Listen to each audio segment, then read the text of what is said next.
Hi, I'm Ollie. In this video I'm going to take a quick look at the Nexus 4 versus the Samsung Galaxy S4. I'm just going to give you a quick look over the look of the phone, the kind of feel, general things like that. Not going to go into massive detail on the operating system because it's pretty much the same thing. Obviously the S4's got the TouchWiz interface over the top of it. Here's the phones themselves.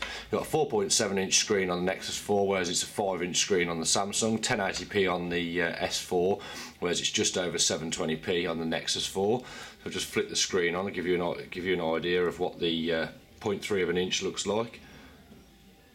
If I unlock that, it should stay on for you. There you go. So it's not a massive amount of difference. Obviously at the bottom you've got the soft buttons on there, whereas you don't have that on the S4. So if I give you a quick look at the side, obviously the sizes are very similar. The S4 7.9mm, whereas the Nexus 4 comes in at 9.1. That's the top there.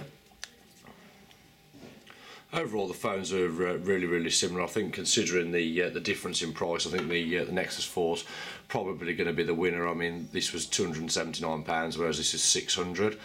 One thing that I will say, even though the camera, that's 13 megapixel, 8 megapixel, the camera on the Samsung is far clearer, far better. So one thing I felt that the Nexus 4 was a bit of a letdown for. So they've both got the kind of sparkly backs. The Nexus 4 seems to work a little bit better. Quite hard to catch the S4's one under the light, but when it does hit the light, it does look pretty cool.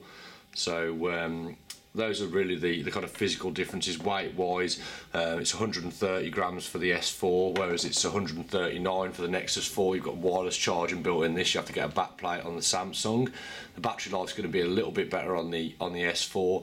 Processor wise, quad core in both of them. It's a 1.9 gigahertz in this, whereas it's 1.5 in the Nexus 4. Both 2 gigabytes of RAM.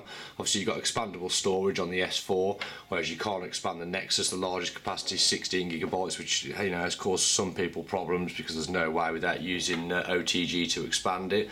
So a few things to consider when you're comparing them. Obviously, as I said, this is over double the price. Build quality wise, I don't think the S4 feels plasticky, but a lot of people do. And specification wise, overall there's not a massive amount of difference other than that. I always felt the Nexus 4's big letdown was the camera, but overall I thought it was an amazing phone for the money. Really liked it.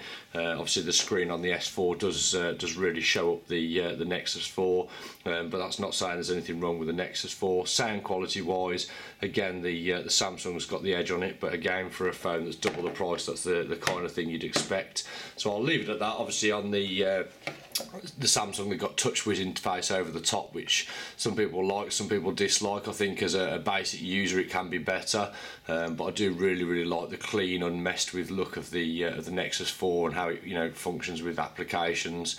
So what I'll do is I'll pop a few links if you're interested in any more reviews for either device. If this video's helped in any way, if you could like it on YouTube, it'd be much appreciated. It helps me out a lot. Any questions, just ask below, and thanks for watching. If you want to subscribe to see cases for Nexus 4 or S4, hit the subscribe button. I'll keep you updated. I'll be doing plenty of S4 cases over the next few days, and thanks for watching.